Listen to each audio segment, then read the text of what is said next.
Mic तुम्हारा बेटा थोड़ी देर में ओपन करूंगा मैं। ये अनवांटेड जो है वो अपना माथा मार के जब निकल जाएंगे उसके बाद शुरू करेंगे। अब आता है बेटा motion in 1D। Motion in 1D में सबसे पहली चीज आती है जिसको हम बोलते हैं डिस्टेंस। ठीक है, डिस्टेंस को हम क्या कहते हैं? इसको हम शॉर्ट नेम से बोलते हैं पाथ लेंथ। ठीक है, तो जितना भी डिस्टेंस कवर करता है एक ऑब्जेक्ट या जितना भी पाथ को कवर करता है उसी को हम क्या बोलते हैं? डिस्टेंस बोलेंगे। तो डिस्टेंस जितना भी ऑब्जेक्ट चलता है, जैसे इस कंडीशन में ऑब्जेक्ट हमारा 8 मीटर, फिर 3 मीटर, फिर 4 मीटर, फिर 1 मीटर है, तो डिस्टेंस के केस में डायरेक्ट हम प्लस कर देते हैं। ठीक है, सेकेंड टर्म आती है बेटा डिस्प्लेसमेंट। डिस्प्लेसमेंट को हम एक शॉर्ट नेम से जानते हैं, क्या? Shortest path. ठीक है, तो जो भी शॉर्टेस्ट डिस्टेंस होगा या शॉर्टेस्ट पाथ होगा between initial and final position of object. ठीक है, फाइनल पोजीशन ऑफ ऑब्जेक्ट, उसी को हम क्या बोलेंगे बेटा? डिस्प्लेसमेंट बोलेंगे। ठीक है, अब डिस्टेंस जो है वो कैसी क्वांटिटी है? स्केलर क्वांटिटी है। डिस्प्लेसमेंट जो क्वांटिटी है वो कैसी क्वांटिटी है? वेक्टर क्वांटिटी है। अगर हम कहें कि एक वेक्टर की फॉर्म में डिस्प्लेसमेंट रिप्रेजेंट करना है जिसमें एक पार्टिकल जो है वो बेटा मूव कर रहा है एक पॉइंट ए से पॉइंट बी पे। पॉइंट ए का जो कोऑर्डिनेट है वो है बेटा x1 y1 z1, सेकंड है ये x2 y2 z2। तो अगर वो पॉइंट ए से बी मूव कर रहा है तो इस कंडीशन हम कहते हैं क्या? x2 माइनस x1 वेक्टर हमने कर लिया है, ये हो जाएगा y2 माइनस y1 जे में, और इसी तरह हो जाएगा बेटा z2 माइनस z1 के में। तो इस तरह से हम उस वेक्टर का क्या दिखाते हैं? पोजीशन वेक्टर रिप्रेजेंट करेंगे। अब आते हैं बेटा इसी के बाद नेक्स्ट जिसको हम कहते हैं स्पीड। स्पीड को हम कहेंगे distance travel with respect to time के। ठीक है, या फिर हम स्पीड को क्या कहते हैं? स्पीड एस, बी और यू से हम दिखाते हैं इनिशियल और फाइनल। ये होती है बेटा change in displacement D R divided by D T के। डेल्टा लगाओ या D x by D T लिखो, या फिर हम इसको कई जगह D S by D T से लिखते हैं। सारी चीजें एक ही हैं, सभी इन पोजीशंस को ही लोकेट करती हैं। उसके बाद आते हैं बेटा स्पीड में हमारे पास एक सबसे इंपॉर्टेंट चीज आती है जो है एवरेज स्पीड। ठीक है, एवरेज स्पीड का हमारे पास फॉर्मूला है कि जितना भी ऑब्जेक्ट ने डिस्टेंस ट्रेवल किया है डिवाइडेड बाय किससे कर देंगे? टाइम टेकन से। ठीक है, इसी को हम क्या बोलते हैं? इसी को हम बोलते हैं एवरेज स्पीड इस केस में। फिर अलग अलग है, इंस्टेंटेनियस है। ठीक है, इंस्टेंटेनियस कौन बताता है? इंस्टेंटेनियस स्पीड हमारा स्पीडोमीटर बताता है। स्पीडोमीटर की हेल्प से जो हमें वैल्यू मिलेगी वो हमेशा इंस्टेंटेनियस स्पीड की होगी, वेलोसिटी नहीं होगी वो। उसके बाद आता है हमारे पास नेक्स्ट वेलोसिटी। वेलोसिटी को हम कहते हैं डिस्प्लेसमेंट विद रिस्पेक्ट टू किसके? टाइम के। ठीक है, तो जो फर्क हमारा डिस्टेंस और डिस्प्लेसमेंट है वही फर्क हमारा स्पीड और वेलोसिटी में रहेगा। तो ये एक ऐसी क्वांटिटी है, vector quantity, depending on the condition of object ये वैल्यू चेंज होगी। ठीक है, अगर मैं कहूं फॉर यूनिफॉर्म मोशन के लिए, यूनिफॉर्म मोशन के लिए एक चीज ध्यान रखना बेटा कि एवरेज स्पीड जो होती है, ठीक है, अगर कहीं ये लिखा है यूनिफॉर्म मोशन तो एवरेज स्पीड जो होती है वो मॉडुलस ऑफ एवरेज वेलोसिटी के बराबर होगा। ठीक है, तो वहां अगर ये चीज वेरी करती है तो कोई डिफरेंस नहीं। इसी तरह उसको हम इंस्टेंटेनियस वेलोसिटी के बराबर भी रख सकते हैं, और सेम इसी तरह हम इंस्टेंटेनियस स्पीड भी रख सकते हैं। ठीक है ना, तो ये उस कंडीशन में ये सारी चीज बराबर होगी अगर वो यूनिफॉर्म मोशन है तो। उसके बाद हमारे पास नेक्स्ट आती है थर्ड क्वांटिटी जो है भी एक्सेलरेशन। ठीक है, एक्सेलरेशन को हम क्या बोलते हैं? एक्सेलरेशन को हम कहते हैं चेंज इन वेलोसिटी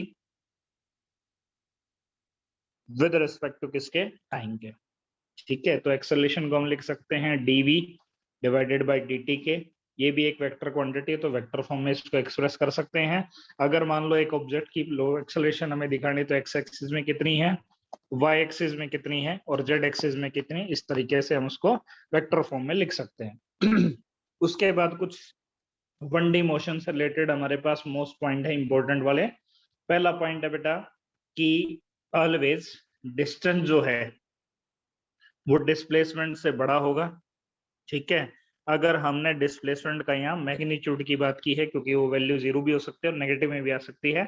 और सेकंड बेटा, अगर हम बात करें एवरेज स्पीड की, तो एवरेज स्पीड ऑलवेज इस केस में क्या रहेगी, greater than equal to average velocity की रहती है। ठीक है, तो ये चीज थोड़ी सी ध्यान रखना, कई बार इस तरह के क्वेश्चन बढ़ा देते हैं। अगर एक लीनियर मोशन है, यानी सिंपल एक स्ट्रेट लाइन में हम चल रहे हैं, बिल्कुल कोई भी हमने कुछ नहीं किया, तो वहां इन दोनों की वैल्यू इक्वल भी हो सकती है, यानी वहां distance is equal to displacement क्या होगा। कब? जब बिल्कुल एक स्ट्रेट लाइन मोशन होगा और ऑब्जेक्ट जो है वो सिर्फ फॉरवर्ड मोशन ही करेगा, मतलब एक डायरेक्शन में ही मूव करेगा, सिंगल डायरेक्शन लीनियर मोशन के लिए। ठीक है, ये चीज उसके लिए थोड़ी सी चलती है। अब आता है नेक्स्ट हमारे पास एक्सेलेरेशन। एक्सेलेरेशन की जो वैल्यू हो सकती है वो क्या हो सकती है बेटा, वो वैल्यू पॉजिटिव भी हो सकती है, नेगेटिव भी हो सकती है और जीरो भी हो सकती है। ठीक है, पॉजिटिव बोले तो क्योंकि वहां स्पीड क्या कर रही है, यू से वी बढ़ रही है। ठीक है, मतलब स्पीड इंक्रीज करे तो एक्सेलेरेशन पॉजिटिव आएगी। नेगेटिव का मतलब क्या है कि हमारी वेलोसिटी पहले ज्यादा थी, अब वेलोसिटी कम है, तो यहाँ ये कंडीशन है, मतलब रेस्ट की जो कंडीशन आता है, भी मोशन से ऑब्जेक्ट रेस्ट में आ जाए। ठीक है, थर्ड है बेटा जीरो। ये चीज जरूर ध्यान रखना क्योंकि लिफ्ट का केस आगे आता है। तो अगर ऑब्जेक्ट कांस्टेंट वेलोसिटी के साथ मूव कर रहा है या कांस्टेंट स्पीड उसकी है, तो ऐसी कंडीशन में उसकी स्पीड एक्सेलेरेशन कितनी हो जाती है, जीरो हो जाती है। ठीक है, तो हमने तो थोड़ा सा रिलेशन पीछे किया है, जब हमने क्या किया, डिफरेंशिएशन किया। और सेकंड बेटा, अगर हम इंटीग्रेशन की बात करते हैं, तो अब हम इन दोनों में अप्लाई करेंगे, कैसे डिफरेंशिएशन और इंटीग्रेशन की हेल्प से हम इनको सोल्व कर सकते हैं। फर्स्ट हमारे पास आता है डिफरेंशिएशन। अगर हमारे पास है डिस्प्लेसमेंट एस, ठीक है, और वेलोसिटी है v से, स्पीड कहूं तो भी कोई डिफरेंस नहीं, स्पीड में बस हमें पॉजिटिव का लेना है। नेक्स्ट है a एक्सेलेरेशन। ठीक है, तो अगर ऐसी कंडीशन है, हाँ, नेगेटिव एक्सेलेरेशन को हम नाम देते हैं बेटा एक स्पेशल रिटार्डेशन। तो रिटार्डेशन वर्ड से इसको डिनोट करेंगे। ठीक है, जीरो एक्सेलेरेशन का मतलब ऑब्जेक्ट रेस्ट में आ गया। तो यहाँ अगर मैं कहूँ स्पीड है मेरे पास, पहले है डिस्प्लेसमेंट s, उसके बाद है बेटा वेलोसिटी और उसके बाद है टाइम। ठीक है, एक्सेलेरेशन। तो अगर मैं इस तरफ बढ़ूंगा इसके, तो इस तरफ के लिए मुझे क्या करना पड़ेगा, डिफरेंशिएशन। ठीक है, और सेकंड, अगर मुझे इस साइड आना है तो मैं क्या करूंगा, इंटीग्रेशन करेंगे। ठीक है, चलो एक क्वेश्चन लेते हैं, उसके बाद तुम्हारा माइक ऑन कर देंगे। इसमें हमारे पास कंडीशन है कि एक क्वेश्चन है हमारे लिए सिंपल सा, कि if velocity of an object, जो एक्सप्रेस है बेटा in terms of time, v as a function of t, ये लिखने का तरीका है, कई बार ऐसे भी लिख देते हैं। ये आता है अगर 6t² प्लस 2t माइनस 1 के बराबर है, और ये वेलोसिटी मीटर पर सेकंड में है। आपको फाइंड करनी है बेटा, आ गई क्या फाइल आपके पास, सारी फाइल आ गई। फाइंड हमें करनी है इसके केस में एक्सेलेरेशन, और सेकंड बेटा निकालने डिस्प्लेसमेंट। ठीक है, अभी ट्राई करो इसको, displacement at t is equal to बेटा टाइम है 1 सेकंड का। ठीक है, अब देखो, अगर आपको एक्सेलेरेशन निकालनी है तो एक्सेलेरेशन के लिए क्या करेंगे, वेलोसिटी आपके पास है, आप इसका डेरिवेटिव कर दो। ठीक है, अगर हमें इसके केस में डिस्प्लेसमेंट निकालनी है तो इसी वेलोसिटी का हम क्या कर देंगे भाई, इंटीग्रेशन कर देंगे। ठीक है, करो ले इसको, फिर आगे करते हैं। 2 सेकंड नोट कर लो, फिर हम माइक ऑन कर देता हूँ।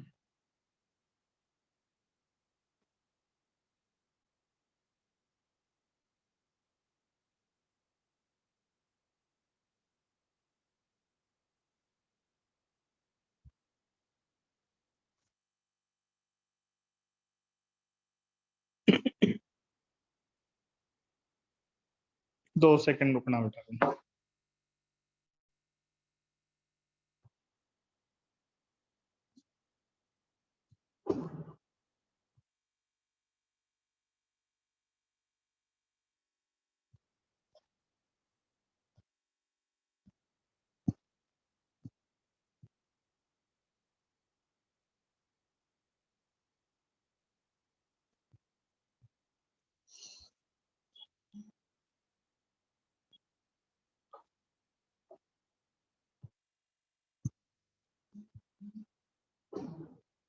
हाँ भाई करो ले।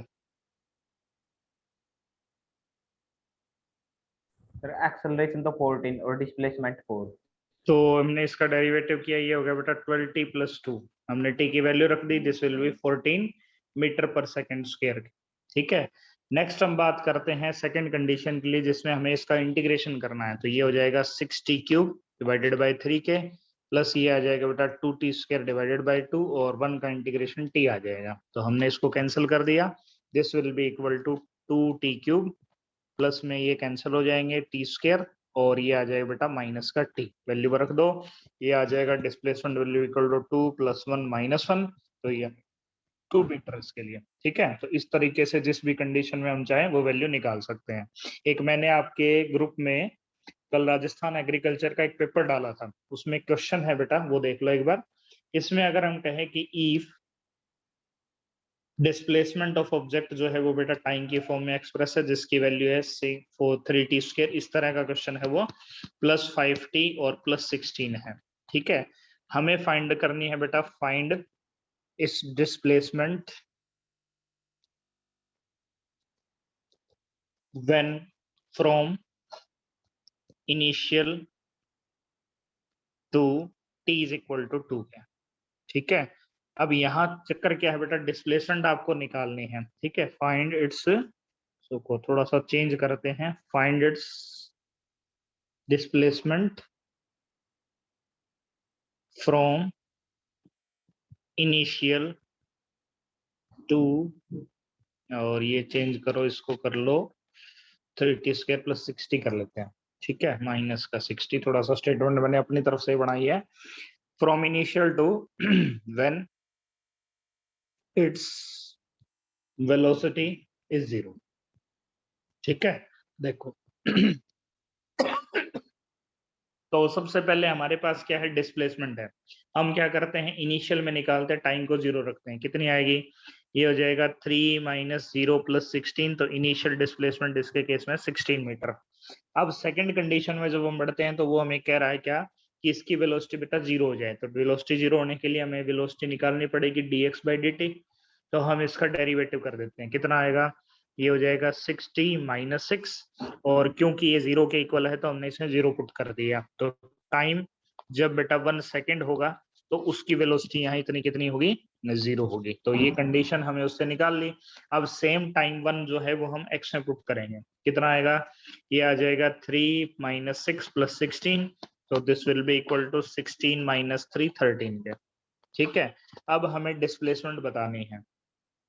तो डिस्प्लेसमेंट जो होगी वो क्या होगी, इनिशियल और फाइनल आपके पास है, आप क्या करोगे, फाइनल माइनस इनिशियल करोगे, तो कितना आएगा बेटा, -3 मीटर आ जाएगा। डिस्प्लेसमेंट है, नेगेटिव हो सकती है। ठीक है ना, तो इस कंडीशन के हिसाब से ऐसे होगा, उस क्वेश्चन में भी कुछ ऐसा ही सिनेरियो था। ठीक है, तो ये हमारे बेस्ड हैं। इसमें कई बार एक सिचुएशन खराब बनती है, वो क्या है बेटा, कि एक्सेलरेशन जो है वो होती है बेटा वेलोसिटी डिवाइडेड बाय टाइम। इसको एक फॉर्म में चेंज किया जाता है, कैसे, हमने इसको डिस्प्लेसमेंट से मल्टीप्लाई और डिस्प्लेसमेंट से डिवाइड कर दिया, तो इसको हम लिख सकते हैं वेलोसिटी। तो ये लिख सकता है v × dv divided by ds के। ठीक है, अब इस पे कई बार एक क्वेश्चन बन जाता है, क्या कहता है अभी क्वेश्चन में, इफ, सर हाँ जी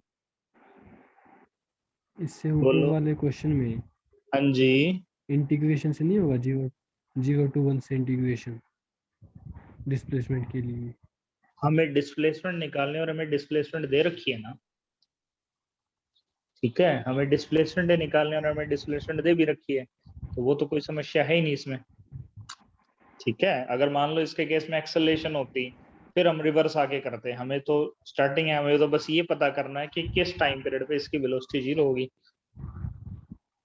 ठीक है, आई बात समझ में, इंटीग्रेशन तो इसमें होना ही नहीं है, उससे ऊपर वाले में था वो तो इंटीग्रेशन। चलो आगे देखो, अब अगर मान लो आपको कहा गया कि एक्सेलरेशन ऑफ ऑब्जेक्ट जो है बेटा वो 6√x के बराबर है, +3 भी दे दे। ठीक है, हमें क्या कहे, हमें कहे फाइंड वेलोसिटी ऑफ ऑब्जेक्ट,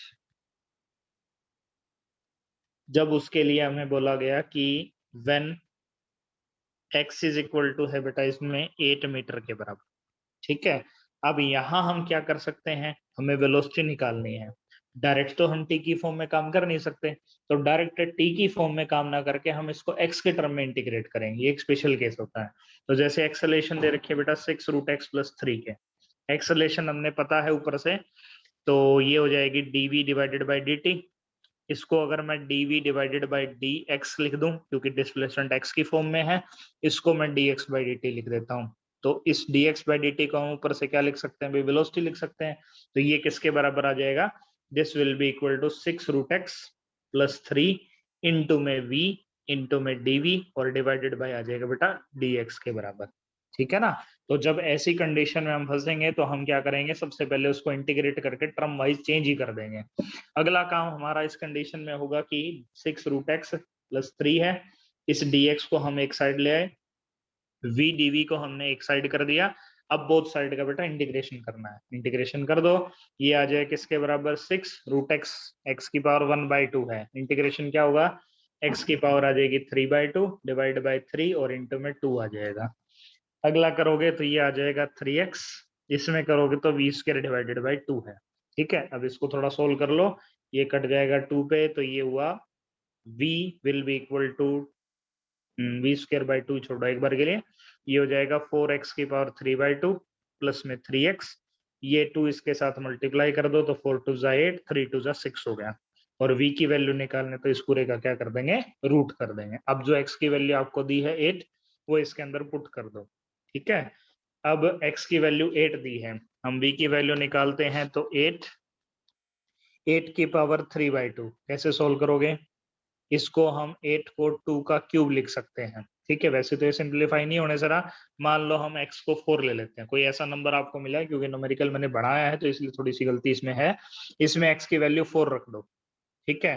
4 को हम 2 का स्क्वायर रख के इससे कैंसिल कर देंगे, ये हो जाएगा 8 प्लस 6 इंटू 4 24 हो गया, ठीक है। तो ये हो गया बेटा 64 प्लस 24, इन दोनों को ऐड कर दो, this will be equal to 8 88। तो ये आ जाएगी बेटा इस केस में वेलोसिटी, ठीक है। तो जब डिफरेंशियल फॉर्म चेंज हो जाती है तो हम इस तरह से उसमें काम करते हैं। एक दो क्वेश्चन करते हैं इसके ऊपर, फिर आगे काम करेंगे। चल देखो, क्वेश्चन है बेटा हमारे पास फर्स्ट, इसमें क्या करना है, एक ऑब्जेक्ट जो है बेटा गिवन पाथ आपको दिया है, इस फॉर्म में वो ट्रेवल करता है, ठीक है। हमें इस केस में जब वो ट्रेवल करता है तो इसकी हमें डिस्टेंस कवर बताना है और डिस्प्लेसमेंट बताना है। डिस्टेंस बताओ भी कितना होगा, डिस्टेंस तो जिस पाथ के ऊपर चलेगा वही होता है, टोटल करो फटाफट कितना आएगा, 17 कितना आ जाएगा भाई, 17 8 प्लस 4 प्लस 4 प्लस 1, तो ये हो गया टोटल बेटा 17। तो डिस्टेंस तो इसके केस में 17 मीटर है, ठीक है। अब जरा देखो बेटा डिस्प्लेसमेंट के लिए, डिस्प्लेसमेंट के लिए क्या करना पड़ेगा, इसको एक्स वाई की फॉर्म में लाओ। अब देखो ऑब्जेक्ट कितना चला है, ऑब्जेक्ट अगर हम कहें तो एक्स एक्सिस के केस में जो मूवमेंट है वो एक्स एक्सिस के केस में ये 8 नहीं चला, ये 4 रिटर्न कर गया, इसका मतलब एक्स एक्सिस से इसके इनिशियल डिस्टेंस जो है वो किसके बराबर है बेटा, 4 के, टोटल 4 था, 4 वो वापस कर गया, इसका मतलब इस केस में जो आई वेक्टर है वो 4 है, ठीक है।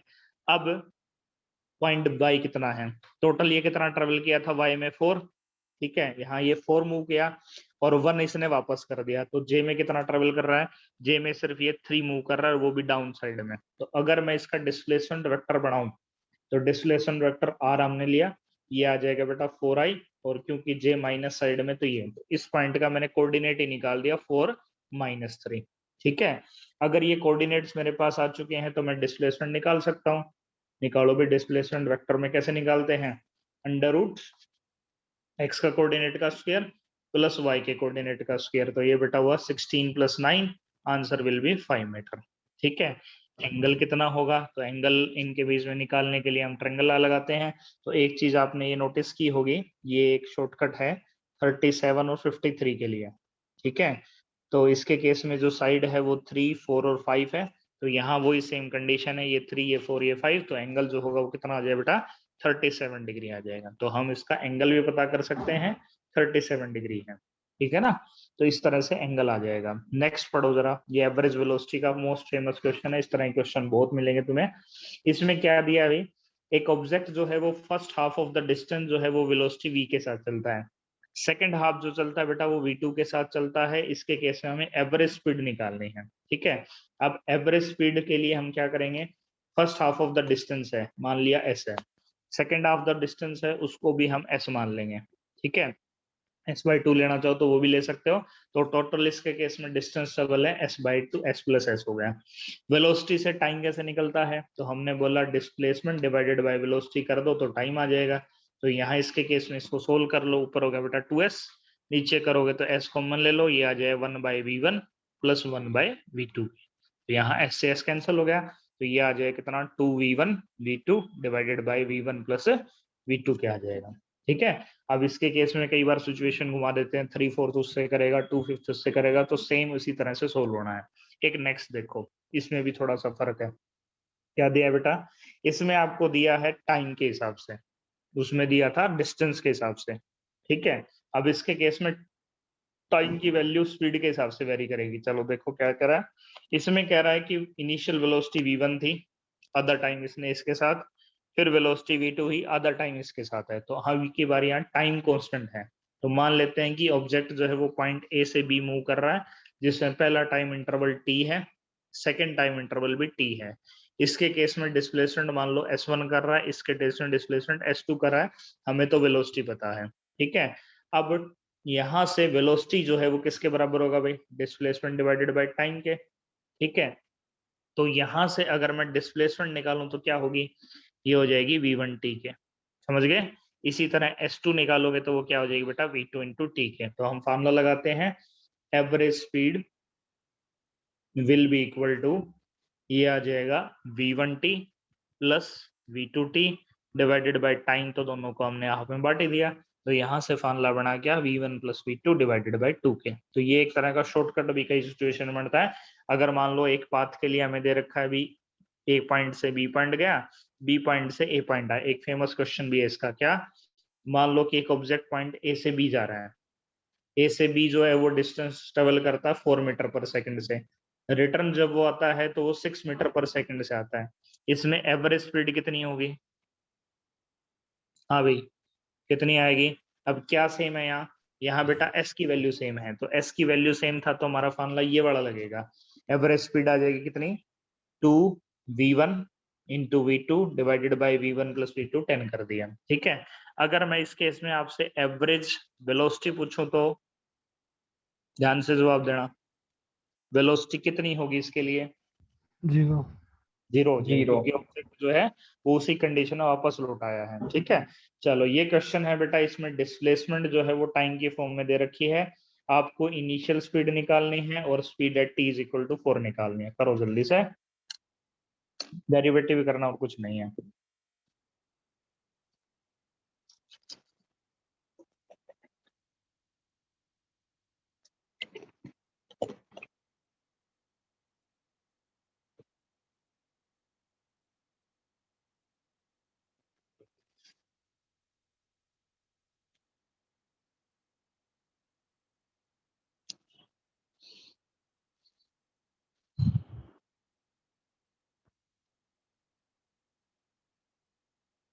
डेरिवेटिव आ गया अपना 80 + 5।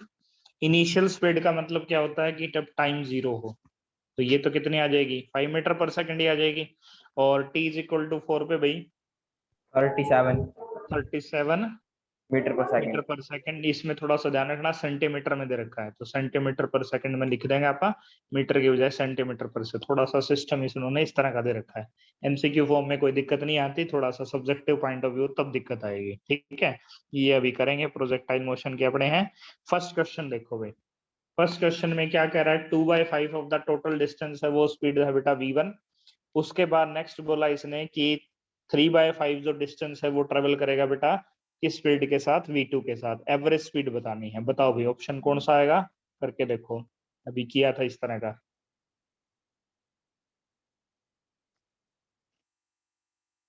इसमें क्वेश्चन बहुत हैं, तो अगर आज नहीं हुए तो कल भी कर लेंगे, कोई टेंशन की बात नहीं, चैप्टर में ज्यादा जल्दबाजी नहीं करनी अपने को, अच्छे से काम आ जाएगा ये।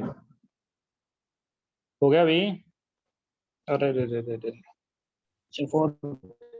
कौन सा आ जाए बेटा, फोर्थ आ जाए। क्या करोगे इसमें, मान लो कि डिस्प्लेसमेंट ऐसे है, तो पहले में 2s/5, दूसरे में करोगे 3s/5, तो ऊपर तो दोनों की प्लस ही हो जानी है, नीचे करोगे तो 2s/5 में मल्टीप्लाई हम डिवाइड बाय कर देंगे वेलोसिटी से, तो ये हो जाएगा, दोबारा से लिख देता हूं मैं, 2s/5 प्लस 3s/5, तो ये हो गया, ऊपर तो अपना 1 ही आना है, ठीक है।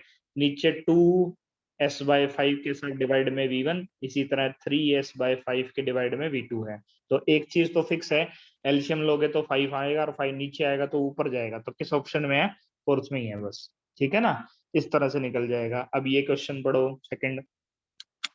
इसमें एक पार्टिकल बेटा स्ट्रेट लाइन में ट्रेवल करता है जिसमें हाफ वेलोसिटी में ये है, उसके बाद अदर हाफ जो है वो भी 2 इंटरवल ऑफ टाइम में डिवाइड कर दिया। अब यहाँ 2 अलग अलग पैरामीटर हैं, एक बार वो स्पीड कर रहा है फिक्स को फिक्स, एक बार डिस्टेंस को फिक्स कर दिया, दूसरी बार टाइम को फिक्स कर दिया। एक बार स्पीड ये है, दूसरी बार स्पीड ये है, हमें एवरेज स्पीड बतानी है इसके केस में, ठीक है। तो यहाँ क्या करोगे, यहाँ बेटा एक सीधा सा सिंपल फार्मूला है कि 2, आपने अभी फार्मूला किया था 2v1v2 डिवाइडेड बाय किसके, v1 प्लस v2 के, ये फार्मूला किया था। अब यहाँ v1 प्लस v2 तो ठीक है, ये जो शुरुआत वाली कहानी थी इसके हिसाब से अगर चलोगे तो आपको एक वैल्यू को चेंज करना पड़ेगा, यानी फाइनल वैल्यू को, ठीक है। इनिशियल वैल्यू को चेंज कर दे तो हम फार्मूले में हल्का सा चेंज करेंगे, हम कहेंगे ये 2v0 इनिशियल स्पीड, और ये आ जाएगी बेटा v1 प्लस v2 के, और सेम इसी तरह से यहाँ 2v0 आ जाएगा, ठीक है ना। तो ऐसी कंडीशन है, आप ये फार्मूला लगा के इनिशियल, ये बेटा vo की वैल्यू है, ये हमारे पास v1 है, और ये है बेटा v2 के, रखो फटाफट, बताओ कितना आंसर आएगा। इसमें सिंपलीफाई करना चाहते हो तो सिंपलीफाई भी कर सकते हो, पर टाइम लगेगा, इससे बेटर ये है कि ये फार्मूला याद करो, ठीक है। निकालो जल्दी से कितना आएगा।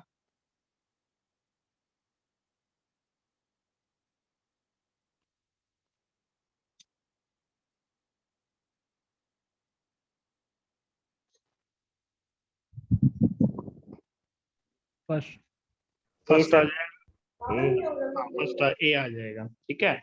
अगले में देखो, इसमें वो कह रहा है कि ऑब्जेक्ट पार्टिकल जो, ये भी बड़ा फेमस क्वेश्चन है नीट वगैरह के लिए। इसमें x इज इक्वल टू 0 है, t इज इक्वल टू 0 है, स्टार्ट करता है बेटा, जिसमें v जो है वो अल्फा रूट x के है। हमें वेलोसिटी ऑफ द पार्टिकल बतानी है विद रिस्पेक्ट टू टाइम के। अब यहाँ कोऑर्डिनेट्स चेंज करने हैं अपने को, ठीक है ना, यानी हमें टाइम के कोऑर्डिनेट्स में बताना। तो हमें इनिशियल में क्या दिया था कि v इज इक्वल टू बेटा अल्फा रूट x के, v को क्या लिख सकते हैं, dx/dt, ठीक है। तो यहाँ से हम क्रॉस मल्टीप्लाई कर देते हैं अल्फा इंटू डी टी, और ये हो जाएगा x की पावर -हाफ इंटू में dx के, समझ गए ना।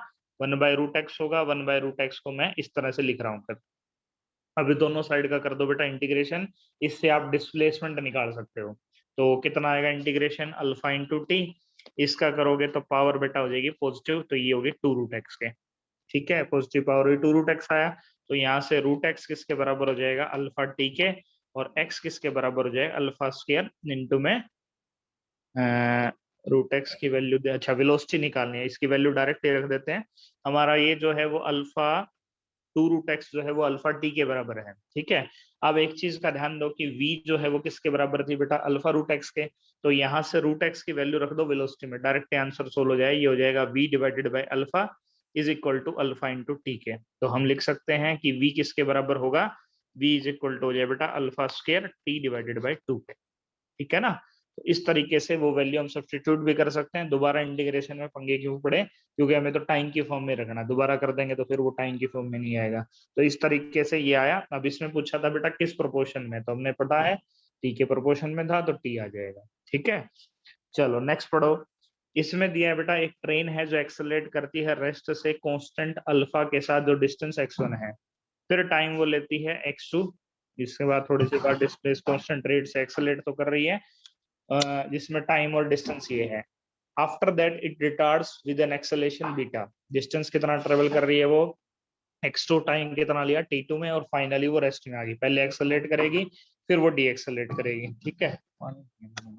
उसके बाद है which of the following relation is correct, इनमें से कौन सा रिलेशन बेटा इस केस में करेक्ट होगा, ठीक है। अब देखो जरा, हमें पता है कि अल्फा जो है जितनी वो मैक्सिमम वेलोसिटी ले सकता है डिवाइडेड बाय टाइम आएगा, इसी तरह बीटा जो है जितनी मैक्सिमम वेलोसिटी उसकी थी उससे डाउन करेगा, तो ये वी मैक्सिमम डिवाइडेड बाय किसके बराबर होगा बेटा, टी2 के बराबर होगा। ये बात आगे समझ में। तो इसके केस में मैक्सिमम स्पीड जो है वो दोनों केसेस में सेम हुई, ठीक है। तो हम चाहें तो दोनों का रेशियो बना सकते हैं, b2 divided by beta divided by alpha, या अल्फा डिवाइडेड बाय बीटा के। तो अल्फा डिवाइडेड बाय बीटा हमने कर दिया, क्योंकि सारे फार्मूले में ये चीज है तो हम उसी के हिसाब से चलते हैं। तो हमें वैसे तो साफ ही दिख रहा है इनवर्सली प्रोपोर्शन है, ठीक है।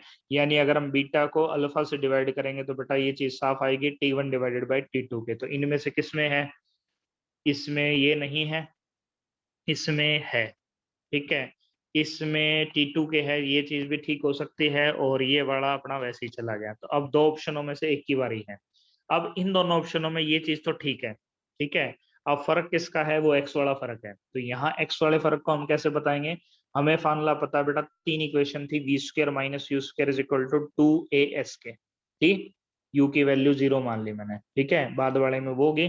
तो डिस्प्लेसमेंट जो है वो वेलोसिटी के किसके बराबर है, स्क्वायर के बराबर है। और टाइम की अगर बात करो तो टाइम इसके केस में कैसे आएगा, तो मैं कहूं कि x1 जो है वो आएगा v वेलोसिटी का स्क्वायर डिवाइडेड बाय 2 अल्फा के। इसी तरह x2 जो है वो किसके बराबर होगा, v मैक्सिमम का स्क्वायर डिवाइडेड बाय 2 बीटा के।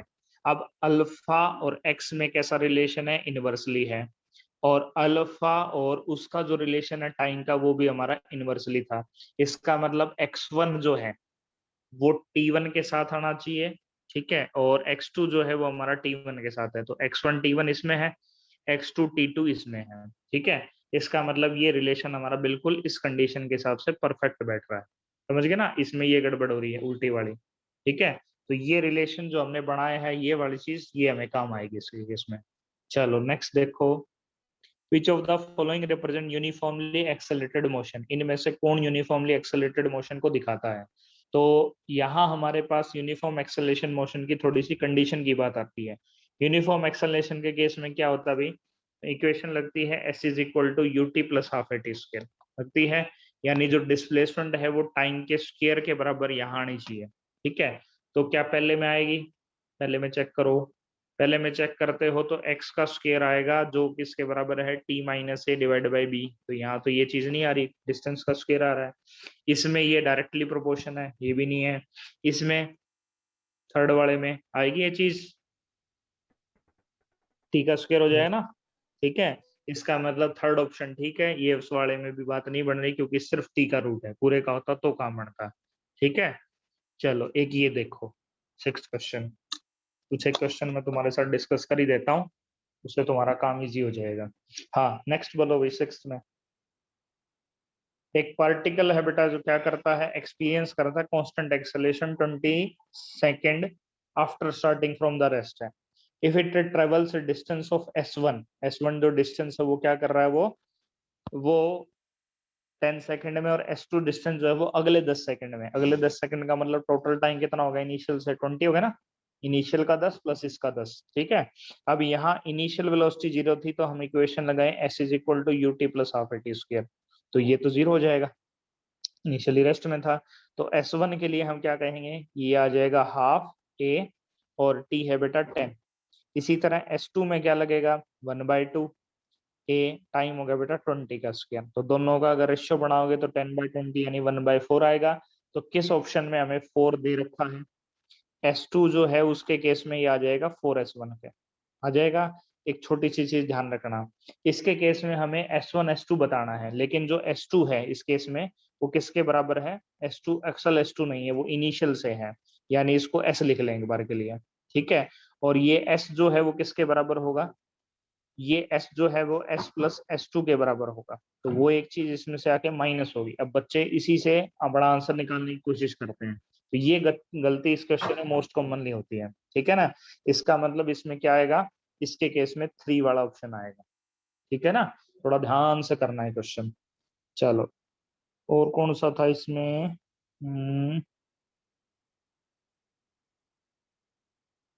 बाकी तो इसके हैं। हाँ ग्राफिकल क्वेश्चन, इसमें आपको मैक्सिमम एक्सेलेरेशन निकालनी है। मैक्सिमम एक्सेलेरेशन कब होगी भाई, अगर आपके पास वेलोसिटी है, चलो मैं डिस्कस कर देता हूँ फिर उसको करेंगे आप, पहले थोड़ा सा डिस्कशन हो जाए क्योंकि सारे बच्चे उस क्लास में भी नहीं थे। इसमें हम बात करते हैं नेक्स्ट बेटा ग्राफ से, ठीक है। ग्राफिकल रिलेशन में जब हम जाते हैं तो ग्राफिकल सॉल्यूशन के लिए हमारे पास दो चीजें होती है बेटा, पहला आता है स्लोप और दूसरा हम बात करते हैं एरिया से, ठीक है। स्लोप में क्या होता है, y कोऑर्डिनेट को x कोऑर्डिनेट से डिवाइड करते हैं। स्लोप बोले तो भी x एक्सिस के साथ हॉरिजॉन्टली कितना एंगल राइज किया है, ठीक है। एरिया में क्या होता है, हम एक्स कोऑर्डिनेट की वाई कोऑर्डिनेट के साथ मल्टीप्लाई करते हैं, ठीक है। अब यहाँ सिंपल सी ये चीज याद रखोगे तो आपका काम जल्दी से बन जाएगा। क्या होता है, जैसे फर्स्ट हमारे पास है डिस्प्लेसमेंट, फिर है बेटा वेलोसिटी, फिर है टाइम, ठीक है। अब मल्टीप्लाई की सिचुएशन में बढ़ोगे तो आपको इस तरफ आना पड़ेगा, टाइम नहीं एक्सेलरेशन, ठीक है। और एक ये है, यहाँ तो बेटा ग्राफ का निकालोगे स्लोप, और यहाँ इस तरीके से जाना है तो निकलता एरिया, ठीक है। अब स्लोप और एरिया कैसे निकलेगा, एक जनरल सॉल्यूशन लेते हैं। हमें निकालना है बेटा फाइंड, एक तो निकालनी है एक्सेलेरेशन, और दूसरा हमें उस ग्राफ से निकालना है उसका क्या निकाल लें, डिस्प्लेसमेंट, ठीक है। दो तरह की सिचुएशन लूंगा, दोनों ध्यान से देख लेना, दोनों से रिलेटेड लगभग क्वेश्चन आता है। जैसे मेरे पास ये ग्राफ है, इसमें ऑब्जेक्ट जो है वो इस कंडीशन में बढ़ रहा है, ए से बी, बी से सी, सी से डी, और डी से हो गया ई, ठीक है। यहाँ पॉइंट्स मेरे को दे रखे हैं जो मेंशन्ड है, ओहो सारा ही गायब हो गया, ठीक है। इसको थोड़ा सा आगे बढ़ा लेते हैं, इसकी वैल्यू 2 है, ये 6 है, ये 8 है, और ये वैल्यू हमें 12 दी है। इसी तरह यहाँ हमें पॉइंट दे रखे हैं, दो मेंशन्ड है बेटा, ये है 5 और ये है 12। यहाँ है वेलोसिटी जो है मीटर पर सेकंड में, यहाँ है बेटा इसका टाइम, ठीक है। मैं बात कर लेता हूँ पूरे के लिए ए टू ई, सारा कंडीशन समझा देंगे, फिर इसमें बीच के लिए पूछे तो सिनेरियो चेंज कर देंगे, ठीक है। सबसे पहले निकालते हैं बेटा एक्सेलरेशन। तो एक्सेलरेशन वेलोसिटी और टाइम की किससे मिलेगी, डिवीजन से मिलेगी। डिवीजन से मिलेगी मतलब मुझे इस ग्राफ का क्या निकालना पड़ेगा, स्लोप। अब स्लोप एक ग्राफ का भी देखते ही हम बता सकते हैं, कब इस केस में स्लोप जीरो होगा, इनमें से बताओ भाई, ए से बी, बी से सी, सी से डी और डी से ई, कब कब इस ग्राफ का स्लोप जीरो है। बी से सी, डी से ई। हाँ, बी से सी, डी से ई की तरफ, क्यों है, क्योंकि इस केस में वो क्या हो चुका है, उसके पैरेलल आ चुका है, तो यहाँ एक्सेलरेशन जो होगी वो जीरो होगी। सिमिलरली इस कंडीशन में भी एक्सेलरेशन कैसी होगी, जीरो होगी। कहाँ नेगेटिव होगी, कहाँ डी से डी। नेगेटिव होगी, डी से सी से डी जो है वो नीचे की तरफ आ रहा है, तो यहाँ एक्सेलरेशन मुझे नेगेटिव में मिलेगी, और यहाँ कैसी मिलेगी, पॉजिटिव मिलेगी। तो ग्राफ अगर ऊपर की तरफ जाता है बेटा तो पॉजिटिव क्वांटिटी है, अगर वो कांस्टेंट रहता है एक्स एक्सिस के तो जीरो आएगा, और अगर वो नीचे की तरफ डाउनवर्ड मूव करेगा तो नेगेटिव आएगा, ठीक है ना। अब देखो, मुझे ए से बी के लिए एक्सेलरेशन चाहिए, तो ए से बी के लिए इनिशियल पॉइंट देखो और फाइनल पॉइंट देखो। फाइनल पॉइंट में y का डिफरेंस, ये कितना है 12, ये कितना है 0, तो ये आ जाएगा 12 माइनस 0, डिवाइडेड बाय नीचे कितना है भाई 2 माइनस 0 हो जाएगा। तो यहाँ से एक्सेलरेशन मिली 6 मीटर पर सेकंड स्क्वायर। बी से सी की तो पता ही है 0 आ रही है, ठीक है। सी से डी के लिए लेते हैं, सी से डी का इनिशियल पॉइंट देखो ये है, इस पॉइंट की वैल्यू अगर मेंशन करना चाहते हो तो बेटा ये है 12 6, हाँ जी बोलो, है कोई डाउट क्या। ये 12 6 है, और ये आ जाएगी बेटा 8 है, सॉरी उल्टा लिख दिया गया मैंने, ये आएगा 6 12, ठीक है। नीचे लिख देते हैं, सी की वैल्यू है 6 12 और डी की वैल्यू है बेटा 8 5 के, ठीक है। डिफरेंस कैसे करते हैं, y में से y का पॉइंट घटेगा, तो ये आ जाएगा 5 माइनस 12 डिवाइडेड बाई x में से x का पॉइंट, और 8 माइनस 6 हो जाएगा, तो ये आएगा -7 डिवाइडेड बाई 2, यानी ये आ गया माइनस का 3.5, ठीक है। बाकी के लिए पता ही है जीरो है, तो बाकी के लिए निकालने की जरूरत है नहीं, डी से ई भी जीरो है, तो नेट एक्सेलरेशन के लिए पूरे पाथ की हम इन दोनों को ऐड कर देंगे, हम तो ऐड ही करेंगे लेकिन वो माइनस हो जाएंगे। कितना बचा भाई, 6 में से 3.5 कितना आया, 2.5, 2.5 2.5 क्या आ गई इसके लिए, मीटर पर सेकंड स्क्वायर एक्सेलरेशन आ गई, ठीक है। चलो अब थोड़ा सा आगे बढ़ते हैं, ये चीज आगे समझ में, स्लोप कैसे निकलेगा, ग्राफ को देख के ही आप बता सकते हो कि स्लोप क्या आएगा। अगर मैं कहता हूं ये एक ग्राफ है, ठीक है, इसमें इंटरवल है बेटा ए, ये बी है, ये सी है, और ये पॉइंट डी है। अगर मैं आपसे पूछूं ये एक ऑब्जेक्ट का डिस्प्लेसमेंट और टाइम ग्राफ है, इसकी वेलोसिटी कब नेगेटिव होगी, इंटरवल बताना सिर्फ, सी से डी। सी से डी, क्योंकि ग्राफ नीचे की तरफ आ रहा है, ठीक है। इसी तरह ये ग्राफिकल सिचुएशन हमें हर जगह मिलेगी, जब हम करंट इलेक्ट्रिसिटी में आएंगे तब भी। तो एक क्वेश्चन जो ग्राफिकल से रिलेटेड है इजीली आंसर दिया जा सकता है। अब चलते हैं बेटा नेक्स्ट थिंग की तरफ, जो होगी इसके केस में डिस्प्लेसमेंट। ठीक है। डिस्प्लेसमेंट क्या देखती है? डिस्प्लेसमेंट देखती है एरिया कवर्ड। तो एरिया पहचानने के आपके पास कई तरीके हैं। आप शेप को पहचान लो, आप एरिया आराम से निकाल सकते हो। जैसे अभी मैंने एक शेप ड्रा की है ट्रायंगल की, ठीक है। राइट एंगल ट्रायंगल का फॉर्मूला होता है हाफ बेस इनटू हाइट के। तो इसका एरिया कितना आएगा? हाफ बेस बेटा ये 2 इंटू हाइट कितनी है? टोटल 12 है। तो ये आ जाए कितना? 12 मेरे पास। तो इसका एरिया आ गया 12। अब अगर बी से इसकी बात करें, ये वाला एरिया, तो यहाँ ये जो है वो किसकी फॉर्मेशन कर रहा है? एक रेक्टेंगल या एक स्क्वायर की। तो मैं इसका एरिया निकाल देता हूँ। कितना आएगा? ये हो जाएगा बेटा नीचे से 4, क्योंकि ये डिस्टेंस चाहिए, और ऊपर से हाइट 12 है, तो ये आ गया 48 के। ठीक है। अब आ जाओ सी से डी के लिए। सी से डी जो है वो बेटा दो शेप बन गई। कौन कौन सी? ऊपर तो एक ट्रायंगल है, ठीक है। नीचे मेरे पास एक रेक्टेंगल है। तो ट्रेपेजियम भी करके कर सकते हैं, पर ये ट्रेपेजियम की फॉर्मेशन नहीं है, ये थोड़ा अलग तरीके से है। 1/2 बेस कितना बेटा? 2 इंटू हाइट कितनी है? अब हाइट ध्यान से लेना, हमें ये हाइट चाहिए। तो 12 माइनस 5 कितनी होगी बेटा? 7 हो जाएगी। तो ऊपर का एरिया 7 आ गया, ठीक है। नीचे 2 इंटू 5 10 आ जाएगा। और इधर का एरिया फिर से निकाल लो, या पूरे का कंबाइंड भी निकाल सकते हो। ये हो जाएगा 4 5 20 के। इन सभी को प्लस कर दो, डिस्प्लेसमेंट आप निकाल सकते हो, ठीक है। तो आप शेप आइडेंटिफाई करो, शेप आइडेंटिफाई से इजीली उस चीज को निकाल सकते हो फिर, ठीक है। अब इसके केस में एक सिचुएशन और बनती है, फाइंड करना है बेटा डिस्टेंस एंड डिस्प्लेसमेंट। ग्राफ में कोई क्वेश्चन मुश्किल नहीं होता, सिर्फ ना पता होने की वजह से क्वेश्चन मुश्किल बन जाता है। डिस्प्लेसमेंट ऑफ द ऑब्जेक्ट, ठीक है। क्वेश्चन जरा ध्यान से देखना। इसमें हमारे पास ये ग्राफ है, ठीक है। ये ग्राफ दिया है ऑब्जेक्ट के लिए, ये पॉइंट ए से बी, बी से सी, सी से डी जा रहा है। इसमें बोला गया है कि ये सारे पॉइंट अपने हैं, और ये टाइम है जिसकी वैल्यू है बेटा सेकंड में, ठीक है। और ये हमने डिस्प्लेसमेंट दी है एक्स की फॉर्म में। इसकी वैल्यूज मेंशन्ड है, ये है 0, ये है 2, ये 4 है, और ये 6 है, ठीक है।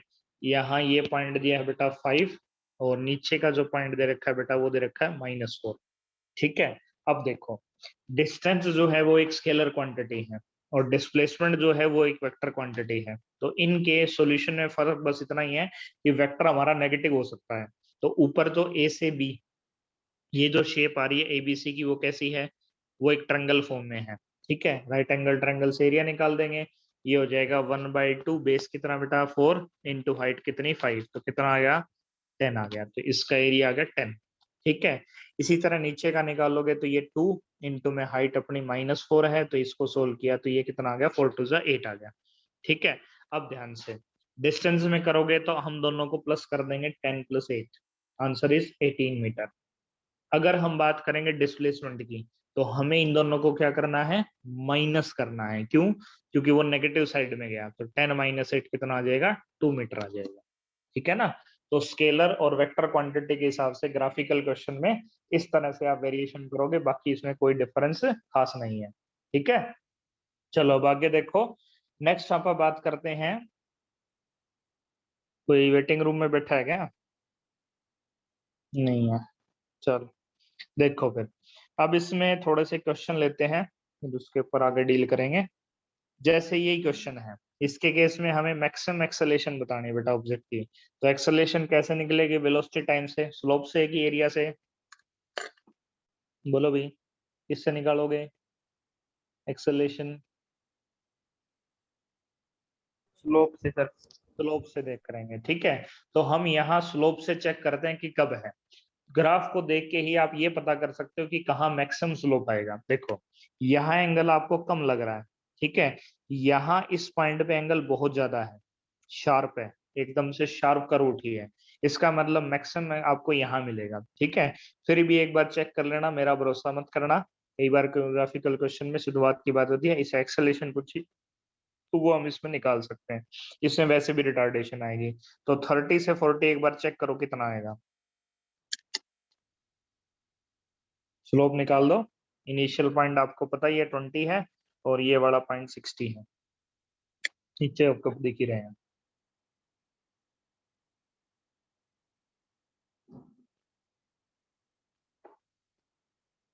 कितना है अभी?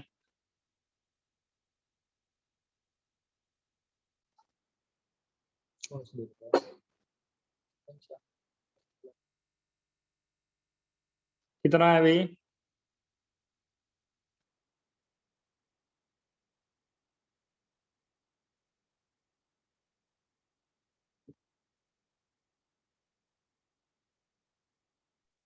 फोर आता है सर कितना आ मैक्सिमम। गया? 4 आ गया ना? यस सर, और नीचे तो 1। मैक्सिमम तो यही है अपना पास, वैल्यू ही अपने पास मैक्सिमम ये है, तो इसका मतलब यही आया, इसका मतलब यही अपना आंसर होगा। ठीक है, चलो नेक्स्ट देखो। इसमें हमें डिस्प्लेसमेंट वर्सेस टाइम जो है वो ग्राफ दे रखा है, हमें कोरस्पोंडिंग वेलोसिटी टाइम ग्राफ बताना है। अब ग्राफ से ही आपको ग्राफ निकालना है, ठीक है ना? अब ग्राफ से ग्राफ निकालना तो सिचुएशन क्या होती है, देखो अगर हम एस से टी की बात करें इस पॉइंट के लिए, तो पहले ये एस से टी बढ़ रहा है, तो स्लोप कैसा आएगा? पॉजिटिव आएगा। उसके बाद इससे इसकी तरफ देख रहे हो तो ये नेगेटिव आएगा। तो स्लोप से हम ये इंफॉर्मेशन निकाल रहे हैं कि पहले ये ग्राफ बढ़ेगा, फिर ये ग्राफ इंक्रीज करेगा। तो इसका मतलब इनमें से कौन सा होगा? पहले हमारी वेलोसिटी पॉजिटिव होनी चाहिए, उसके बाद नेगेटिव होनी चाहिए। किस में है? इसी में है ना, और तो किसी में नहीं है। इसका मतलब ये वाला ऑप्शन हमारे लिए होगा। ठीक है, क्योंकि पहले ये पॉजिटिव है वेलोसिटी, उसके बाद ये एक्सिस से नीचे चली गई, तो इसी में आ रही है, और तो किसी में नहीं आ रही। ठीक है, चलो नेक्स्ट। और इसमें क्वेश्चन है, सर उसमें थर्ड नहीं आ सकता? कौन सा बेटा थर्ड? थर्ड में नीचे नेगेटिव है ना ये वैल्यू, तो हमारी इनिशियल वैल्यू पॉजिटिव थी वेलोसिटी की, बढ़ रही थी ना ऊपर की तरफ, तो पॉजिटिव होना चाहिए, तो नेगेटिव कह रहा है, तो ये तो वैसे ही उल्टा हो गया। ठीक है, चलो ये वाला देखो सर क्वेश्चन। थर्ड। कौन सा थर्ड? Third yes sir. नहीं हो सकती, क्योंकि वो नेगेटिव दिखानी चाहिए ना। अब यहाँ वेलोसिटी तो पॉजिटिव है ना, इधर से इधर की तरफ तो ये कोऑर्डिनेट हमारा पॉजिटिव का है, लेकिन हमें तो नेगेटिव चाहिए ना वैल्यू, तो नेगेटिव तो हमें एक्स एक्सिस के नीचे ही जाके मिलेगी, तो यही मिल सकती है। तो जब ग्राफ नीचे आएगा तभी वेलोसिटी नेगेटिव होगी। ठीक है, चलो यहाँ एक्सेलेरेशन पॉजिटिव नेगेटिव हो रही है इस क्वेश्चन में, यहाँ इसमें एक्सेलेरेशन यहाँ पॉजिटिव है, यहाँ एक्सेलेरेशन नेगेटिव है, लेकिन हमें तो स्पीड को ही देखना ना डायरेक्टली, तो उसी के ऊपर टिकेंगे अपन। चलो क्वेश्चन और ग्राफ का, हाँ ये बड़ा, इसमें एक पार्टिकल है बेटा जो डिस्टेंस ट्रेवल करता है, आगे क्या दिया है आपको? मैक्सिमम इंस्टेंटेनियस वेलोसिटी बतानी है। ठीक है, अब डिस्टेंस और टाइम का ग्राफ है, डिस्टेंस डिवाइडेड बाय टाइम कर देंगे तो हमें वेलोसिटी मिल जाएगी। मतलब हमें इस ग्राफ का स्लोप चेक करना है, कब मैक्सिमम होगा। इस पे कम आएगा एंगल, बी पॉइंट पे एंगल थोड़ा और कम, ए पॉइंट पे और डी पॉइंट पे, तो किस पे एंगल सबसे ज्यादा है? किस पे सबसे ज्यादा है अभी? बोल जाओ, सामने बना दिया है ग्राफ। डी पे तो वैसे ही कम है, ए पे वैसे ही कम है, बी और सी में देखो तो सी का एंगल ज्यादा आ रहा है, इसका मतलब हम सी ऑप्शन के साथ चले जाएंगे, मैक्सिमम वेलोसिटी इसी पॉइंट पे मिलेगी। ठीक है, और हाँ ये क्वेश्चन करो, आपको इसमें एवरेज वेलोसिटी बतानी है। ठीक है, करके देखो।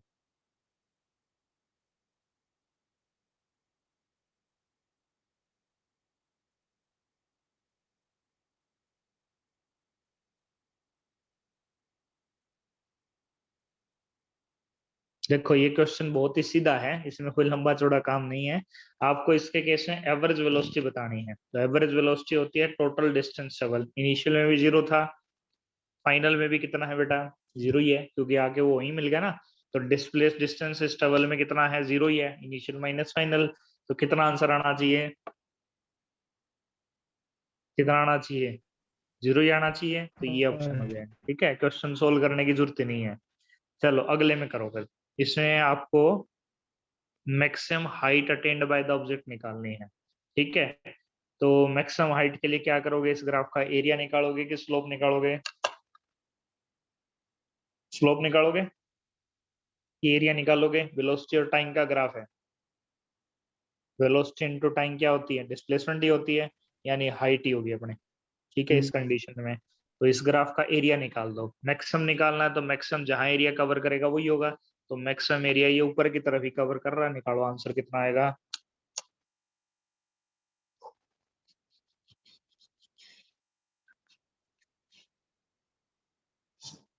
कितना है भाई? रियल कहानी है, रियल कहानी है, ये कहानी रियल है बिल्कुल। हाँ रियल कहानी है। हाँ कितना है भाई?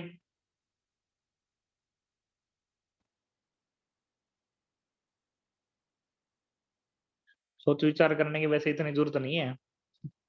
देखो हाफ बेस 120 इंटू हाइट 100,000 है, हमें दिख रहा है साफ 60 तो आएगा, तो किस ऑप्शन में है?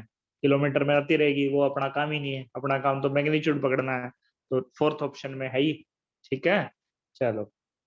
और इसके केस में क्वेश्चन ग्राफ का नहीं है, ठीक है, इसी तरह ही क्वेश्चन है तुम्हारे इसमें। चलो आगे करेंगे फिर इसको। उसके बाद आते हैं बेटा हमारे पास इक्वेशंस ऑफ मोशन। ठीक है, इक्वेशंस ऑफ मोशन जो है वो हमारे पास टोटल 3 है। Equations of motion,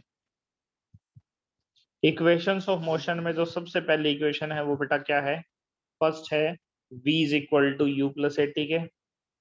second equation है हमारे पास s is equal to u t plus half a t square के। थर्ड इक्वेशन है v square minus u square is equal to 2as के। और फोर्थ इक्वेशन की अगर बात आती है, वैसे वो फोर्थ नहीं है, वो इसी का स्पेशल केस है, वो है बेटा displacement travel in nth second. तो displacement travel in nth second जो हम निकालते हैं, 2 सेकंड रुको ना, ठीक है, डिस्प्लेसमेंट इन nth सेकंड जो हम निकालते हैं उसका फार्मूला क्या आता है? उसका फार्मूला निकल के आता है हमारे पास s का, s is equal to u plus a by two into 2n-1 के। ठीक है, वो हम इसी के अंदर पहले n और n की वैल्यू पुट करके इसी में सॉल्व करके निकालते हैं, तो ये हमारा 1 डायमेंशन फॉर्म में रहेगा। ठीक है, तो अलग अलग कंडीशन के हिसाब से इसको निकाल सकते हैं, वेक्टर फॉर्म में वेक्टर फॉर्म में चला जाएगा। ठीक है, अब इसमें अलग अलग तरह के ग्राफ्स जो है वो आप एक बार पढ़ के देख लेना, मॉड्यूल्स में आपको मिल जाएंगे इजिली। जैसे मेरे पास ये ग्राफ है वेलोसिटी और टाइम का, अगर ये बिल्कुल स्ट्रेट लाइन है तो इससे क्या सिग्निफाई हो रहा है भाई, क्या पता चल रहा है इससे? क्या चीज, किस चीज की वैल्यू जीरो होगी इसमें? डिस्प्लेसमेंट जीरो होगी कि एक्सेलेरेशन जीरो होगी? एक्सेलरेशन। एक्सेलेरेशन जीरो होगी। ठीक है, तो ये कांस्टेंट वेलोसिटी के साथ चल रहा था, इसलिए इसकी एक्सेलेरेशन भी कितनी थी? जीरो थी। तो ग्राफ से कई इंफॉर्मेशन आप वैसे ही टैली कर सकते हो। ठीक है, इसी तरह अगर मैंने ये डिस्प्लेसमेंट और टाइम का ग्राफ दे दिया, इसमें ये सिचुएशन है, तो यहाँ क्या जीरो है? यहाँ वेलोसिटी ऑब्जेक्ट की जीरो है, क्योंकि टाइम तो बढ़ रहा है लेकिन ऑब्जेक्ट जो है वो डिस्टेंस नहीं बढ़ा रहा है अपना, तो ये हमारी वेलोसिटी जीरो को सिग्निफाई। तो अलग अलग तरीके से हम बता सकते हैं कि ऑब्जेक्ट हमारा इस कंडीशन में रेस्ट में है। ठीक है, इस तरह की कई सिचुएशन आपको मिलेगी, वो एक बार अच्छे से अपने नजरों से निकाल देना, दिक्कत नहीं आएगी फिर अपने को। इसके बाद आता है बेटा एक छोटा सा कंसेप्ट जो है रिलेटिव वेलोसिटी का। ठीक है, वो आज डिस्कस कर देते हैं, वो वेक्टर में अपना वैसे ही पेंडिंग था, यहाँ पूरा हो जाएगा। रिलेटिव वेलोसिटी, रिलेटिव वेलोसिटी होती है एक ऑब्जेक्ट की वेलोसिटी को हम दूसरे से कंपेयर कर रहे हैं। ठीक है, तो ये हमारे पास जो रिलेटिव वेलोसिटी आती है उस कंडीशन में अलग अलग आएगी। जैसे पहले हम बात करते हैं 1D के लिए। ठीक है, 1D में हमारे पास अगर एक ऑब्जेक्ट बेटा इस साइड मूव कर रहा है VA, सेकंड ऑब्जेक्ट भी इसी की साइड मूव कर रहा है, तो relative velocity of A with respect to B इस केस में हो जाएगी बेटा माइनस। ठीक है, इसी तरह अगर मेरे पास दो ऑब्जेक्ट हैं, एक ऑब्जेक्ट बेटा इधर की तरफ मूव कर रहा है, सेकंड ऑब्जेक्ट इधर की तरफ मूव कर रहा है, तो यहाँ relative velocity of a with respect to b वो बराबर होगी बेटा दोनों के प्लस के। तो इस तरह से हम डिस्प्लेसमेंट और ये सारी चीजें निकालते हैं। ये तब है जब दो ऑब्जेक्ट सिस्टम हो। ठीक है, अगर सिनेरियो चेंज हो, सिनेरियो चेंज हो जैसे हम रिवर में फ्लो कर रहे हैं, ठीक है, या किसी और डिफरेंट कंडीशन में जहां सेकंड ऑब्जेक्ट जो है वो एक तरह से सेकंड कंडीशन में चल रहा है, जैसे हमारे पास एक कंडीशन है स्विमिंग की। ठीक है, स्विमिंग की कंडीशन है या रिवर की कहो, रिवर प्रॉब्लम के लिए लेट अस सपोज इसमें बेटा दो कंडीशन होती है, एक होता है अपस्ट्रीम और एक होता है बेटा डाउन स्ट्रीम। ये चीज आपने वैसे मैथ में पढ़ी होगी। अपस्ट्रीम में क्या है कि रिवर के फ्लो की डायरेक्शन जो है वो हमारे फ्लो की डायरेक्शन से उल्टी है, जैसे मैन जो है वो बेटा इस डायरेक्शन में रो कर रहा है, लेकिन जो रिवर है उसकी डायरेक्शन ये है। ठीक है, अब यहाँ रिलेटिव वेलोसिटी जो होगी वो इस केस में हो जाएगी मैन, और माइनस इसमें हम कर देंगे रिवर की वेलोसिटी को, यानी टोटल वेलोसिटी वो चीज माइनस हो जाएगी। डाउन स्ट्रीम का मतलब है कि दोनों की डायरेक्शन एक है, जैसे आप साइकिल चला रहे हो तो उस टाइम आंधी जो आती है उसकी डायरेक्शन से भी इसको सिग्निफाई कर सकते हो।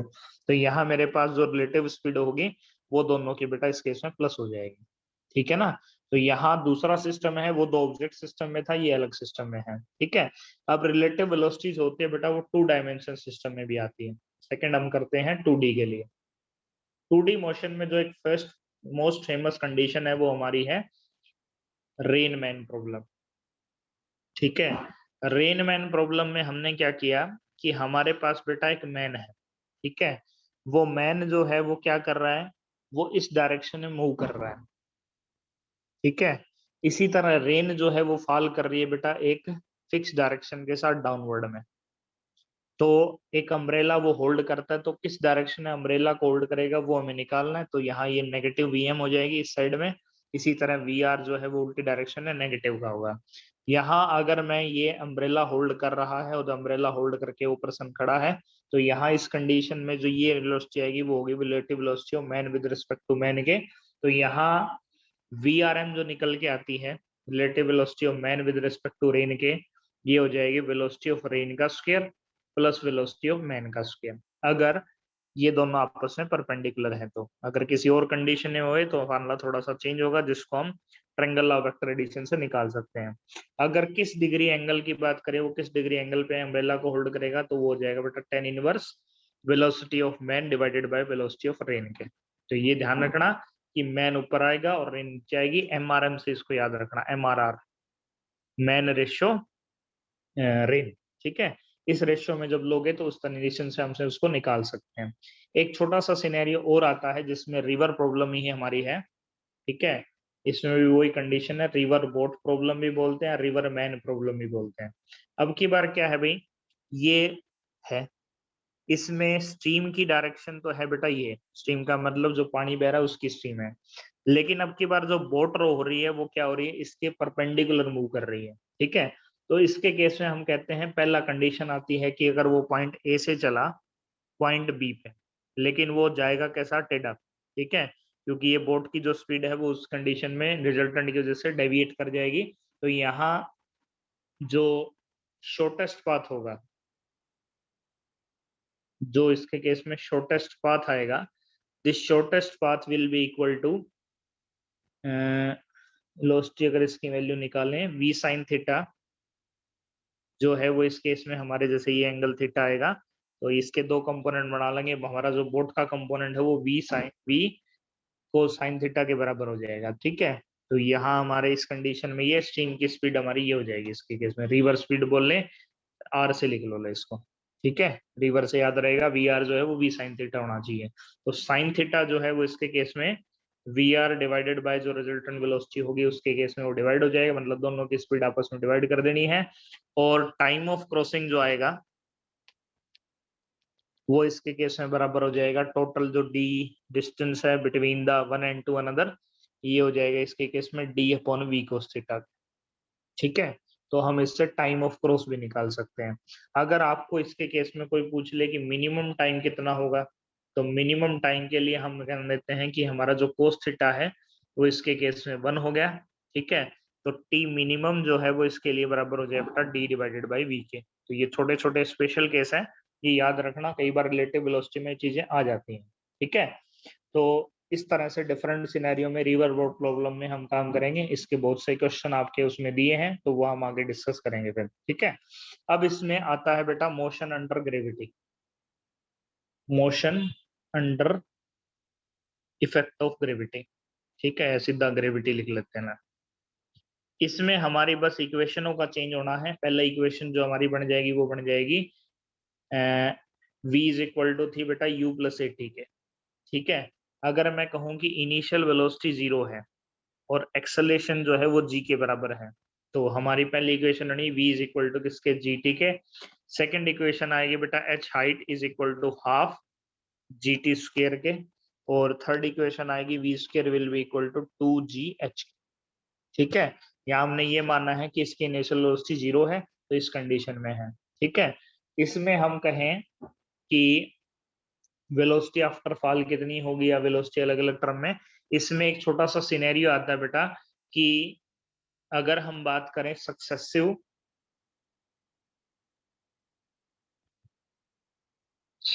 फ्री फॉल की, सक्सेसिव फ्री फॉल का मतलब जैसे एक बॉल आपने गिराई, बॉल आ रही है, बॉल एक पॉइंट पे गिरी, फिर उसने कुछ एनर्जी का लॉस किया और इस तरह टप्पा खा के वो आगे जा रही है। तो एक चीज का ध्यान रखना बेटा, गैलीलियो ने इस बारे में कहा था कि ये जो डिस्टेंस ट्रेवल करेगा, पहले में S1 ट्रेवल करा, दूसरे में S2, तीसरे में S3 सो ऑन, तो ये जो इनका रेशियो होगा वो बेटा किसके बराबर होगा, ऑड नंबर्स के रेशियो में चलेगा। 1 3 5 7 और अप टू 2n-1 चलता है। ठीक है, तो इस तरीके से कोई रेशियो पूछ ले भी फर्स्ट के बाद सेकंड का डिस्प्लेसमेंट कितना होगा, तो वो हम इस फॉर्मूले से निकाल सकते हैं। इसमें एक छोटा सा केस और है कि अगर हमारी एक बॉडी है, if a body throne upward, ठीक है, उसको हमने ऊपर की तरफ फेंका। हाँ जी बोलो, थ्रोन अपवर्ड, आवाज नहीं है बेटा, बोलो। रेशियो के हिसाब से सर, हाँ जी, रेशियो के हिसाब से। हाँ रेशियो के हिसाब से बताया है भाई, पहले दूसरे तीसरे का जो रेशियो बनाएंगे वो इतना आएगा डिस्टेंस का। ठीक है, वो एक फिक्स कंडीशन में ही है कि टाइम इंटरवल वो सेम ले, डिस्टेंस कवर जो है वो इक्वल रहे इसमें। ठीक है, इसमें मानते हैं कि टाइम इंटरवल के साथ साथ वो डिस्टेंस भी फिक्स रखता है। पूछ लेते हैं कई बार गैलीलियो ऑड नंबर कंसेप्ट क्या है, तो ये चीज पता होनी चाहिए सब में, लगेगा कहीं नहीं अपने, ये टेंशन की बात नहीं लेनी अपने को। ठीक है, इसमें बेटा कि वो अपवर्ड थ्रोस किया, क्रॉस करता है ए पॉइंट इन टाइम T1, दूसरा बेटा T2। जैसे मान लो हमने ऑब्जेक्ट को ऊपर फेंका, तो एक पॉइंट हमने बना लिया, इस पॉइंट को पहले T1 में, बाद में जो वो ऊपर से आया तो T2 में क्रॉस कर रहा है। ठीक है, तो दो डिफरेंट टाइम इंटरवल में दे रखे हैं, इससे आप क्या निकाल सकते हो, इससे आप उस ऑब्जेक्ट की मैक्सिमम हाइट निकाल सकते हो। ठीक है, ये फार्मूला कई बार शॉर्टकट में यूज होता है, तो मैक्सिमम हाइट का हमारे पास फार्मूला रहेगा 1/8। ये जी क्यों, क्या हो गया? 3:30 के बाद हमारी क्लास थी, 3:30 के बाद किसमें? ऑनलाइन वाली। क्या बात है? विकास सर आवर्स आने लगे फोन का भी, अब क्लास नहीं छोड़ रहे उसका। हाँ सर, आपने सर अभी क्लास दूसरी चालू करी वो तो कर रखी है, मैं तो 2:30 बजे की चालू कर रखी है, 2:30 से 4 का टाइम है मेरा तो। मेरा भी 3:30 बजे से टाइम है, नहीं ड्रॉपर में, किसमें? ड्रॉपर में, ये क्रैश कोर्स में। तो आईडी तो मेरी चलेगी। नहीं तो आपकी क्लास से आप भी तो क्रैश कोर्स मैं में ही पढ़ा रहे हैं ना। 4 बजे तक पढ़ाऊंगा, बस 10 मिनट का, 5 मिनट दो भी करते हैं फारिग। 3:30 बजे से हमारा मैथ बायो का शेड्यूल देगा। अरे कर देंगे 5 मिनट की बात करने ला रहे हो, कब आ गया ड्रॉपर का शेड्यूल? कल का शेड्यूल। तो यहाँ क्या आ गया, 1/8 G1 G2 और ये हो जाएगा T1 + T2 इसका होल स्क्वायर। ठीक है, तो इस कंडीशन के हिसाब से हम चलेंगे। अगर इसमें वो कहता है कि लास्ट कंडीशन डिस्कस कर लेते हैं फिर आज की। भाई क्लास थी क्या तुम्हारी? Yes sir. चलो मैथ की फिर भी। करते हैं। ये बॉडी है बेटा जिसमें वो कर रही है थ्रोन अपवर्ड। ठीक है, ध्यान से देखना है क्वेश्चन। उसके बाद उसी बॉडी को हमने डाउनवर्ड फेंका, मतलब एक तो हमने ऊपर की तरफ फेंका है, ठीक है, जैसे यहाँ ऊपर की तरफ हम खड़े हैं, एक हमने इसको ऊपर की तरफ फेंक दिया, दूसरा डाउनवर्ड फेंक दिया, और तीसरा हमने बेटा इसको हॉरिजॉन्टली फेंक दिया। ठीक है, हॉरिजॉन्टली। तो इनके टाइम पीरियड जो है वो T1, दूसरे का T2 और तीसरे का बेटा T3।